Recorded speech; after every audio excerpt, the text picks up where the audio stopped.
بسم اللہ الرحمن الرحیم۔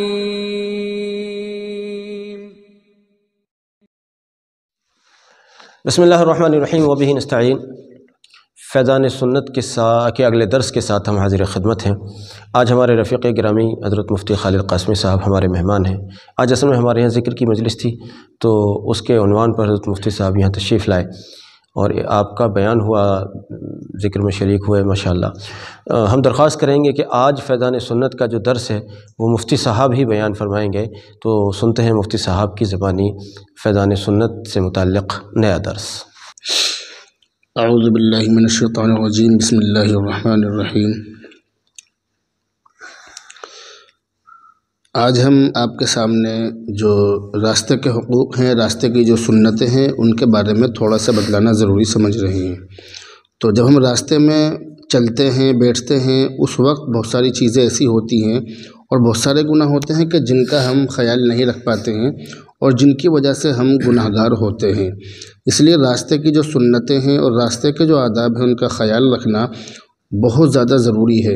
اللہ کے نبی علیہ الصلوۃ والسلام نے صحابہ کرام سے یہ کہا کہ راستے میں بیٹھنے سے بچو، راستوں میں کم بیٹھو یا بلکہ بیٹھو ہی مت۔ تو صحابہ کرام نے اللہ کے نبی علیہ الصلوۃ والسلام سے عرض کیا تھا کہ ہمارے لیے راستوں میں بیٹھنا ضروری ہے، کیونکہ کاروبار وغیرہ اور بہت ساری مشغولیتیں ہیں، اس لیے ہم راستوں میں بیٹھ جاتے ہیں اور بیٹھتے ہیں۔ اللہ کے نبی علیہ الصلوۃ والسلام نے ان صحابہ کرام سے یہ ارشاد فرمایا تھا کہ اگر تم راستوں میں بیٹھو اور تمہارے لیے بیٹھنا ضروری ہو تو پھر تم راستے کے حق ادا کرو۔ تو اس حدیث کے اندر اور اس کے علاوہ اور بہت ساری حدیثوں میں راستوں کے حقوق کا ذکر کیا گیا ہے، جن میں سے ایک چیز یہ ہے کہ جب راستے میں بیٹھیں تو سلام کریں، سلام کا جواب دیں، یا تو آپ سلام کریں اور اگر کوئی آپ سے سلام کرے تو آپ اس کا جواب دیں، یہ راستے کا حق ہے۔ اسی طرح سے راستوں میں بیٹھنے کا ایک حق یہ بھی ہے کہ جو لوگ راستہ بھول جائیں، جو راستوں میں گزرنے والے ہوں، آنے جانے والے ہوں، ان لوگوں کو راستہ بتلایا جائے۔ بہت سے لوگ راستہ بھول جاتے ہیں، تو اگر وہ آپ سے معلوم کریں تو آپ کی ذمہ داری یہ بنتی ہے کہ آپ ان کو راستہ بتلائیں۔ اسی طرح سے راستوں میں بیٹھنے کے، راستوں میں چلنے کے حقوق میں سے اور آداب اور سنتوں میں سے ایک سنت یہ بھی ہے کہ جب آپ راستوں میں بیٹھیں تو اپنی نگاہوں کو نیچے رکھیں، نگاہوں کی حفاظت کریں۔ اسی طرح اس بات کا بھی خیال رکھا جائے کہ راستوں میں جب آپ بیٹھیں تو جو تکلیف دینے والی چیزیں ہیں ان تمام چیزوں کو ہٹایا جائے۔ راستوں میں چلنے کے جو حقوق ہیں، جو آداب ہیں، جو سنتیں ہیں، ان میں سے یہ بھی ہے کہ آپ راستے میں درمیانی چال سے چلیں۔ آپ کی چال سے، آپ کے چلنے سے کسی کو پریشانی نہ ہو، کسی کو تکلیف نہ ہو، آپ سے کسی کو کسی بھی طرح کی الجھن نہ ہو، اس بات کا خاص دھیان رکھا جائے۔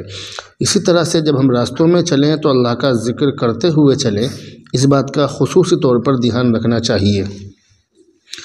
اسی طرح راستے میں اکڑ کر چلنا، گھمنڈ اور تکبر کے ساتھ چلنا، یہ بھی غلط ہے، یہ بھی سنت کے خلاف ہے۔ درمیانی چال ہونی چاہیے۔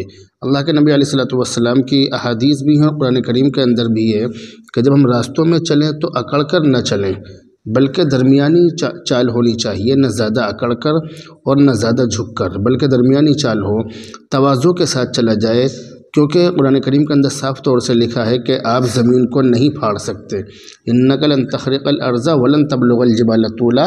پیر زمین پر زیادہ زور سے مار کر آپ زمین کو نہیں پھاڑ سکتے، اور اکڑ کر چلنے کی وجہ سے آپ پہاڑوں کے برابر لمبے نہیں ہو سکتے، اس لیے درمیانی چال سے چلنا چاہیے۔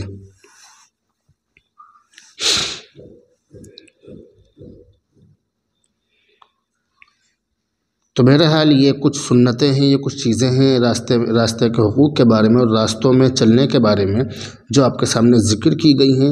امید ہے کہ آپ ان تمام باتوں پر عمل کرنے کی کوشش کریں گے۔ بہرحال دعاؤں میں یاد رکھیں۔ السلام علیکم ورحمۃ اللہ وبرکاتہ۔